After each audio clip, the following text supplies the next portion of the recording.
I'm Elizabeth Hannah Walt, and I'm a certified diabetes educator. And I have my own website at hannahwaltllc.com, and you can see the different videos that I've done. Today, I want to talk about traveling with diabetes and the ins and outs of safely getting to where you're going with all your stuff. Let's face it, you know, if you're a type 1 like me, you've got a lot of clinical baggage to have to bring along. The first thing always is, no matter what type of diabetes you're on, or if you're on any medications for anything, do not check them. Anything can happen to your check bag, which a lot of people in the world, you know, this year and last year have found that out, where if your baggage gets lost, well, then your medicine's in there also. So try not to do that. If you got to bring on a big, huge carry-on, then bring on a huge carry-on.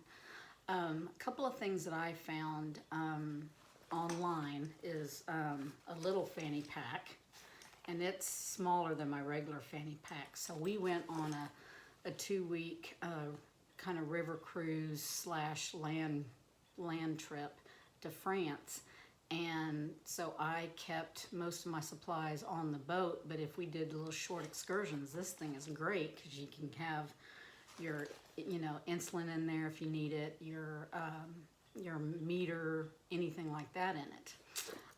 For the big stuff though, I got a bigger carry-on, and I just strapped it on myself getting on the plane, and it's from Diabetic, and I can put anything and everything in here. Now, the deal is that insulin can get warm, and you don't want that to happen, so you can have little, and they come in different different sizes. This is it's a insulator for your insulin, and it's from Frio, and it's a cooling product.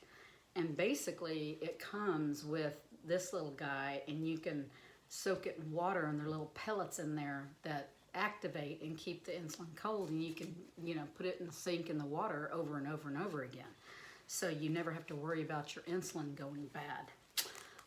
One mistake that I did make though on this trip, and I want y'all to know about it, is that I had my my pump on. I got extra. Always take at least a third extra of your supplies that you think you're going to need, then pile on another third in case something happens. But I got some more insulin. I got, in case my pump went bad, I got my long-acting insulin pen and got all those, those supplies in that big bag.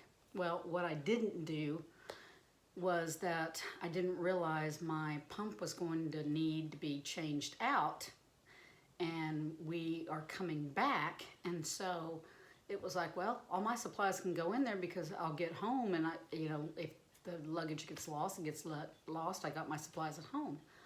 Well, I was going to run out before then, and we were in Frankfurt in a couple of hours, and so what I did is I cranked down the percentage on my basal unit on my pump, and I made up the rest with the long-term insulin in a pen.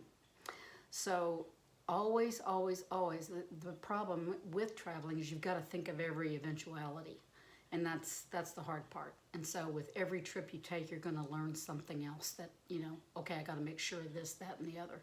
So just to give y'all a little heads up, all these supplies and products and stuff can be found online. And the company that I got, at least this little guy from, was Diabetic. So it's MYABETIC, and they've got a lot of stuff, but there's many more companies that have this stuff. So just a little warning that you've got to think before you leave. Okay? Thank you.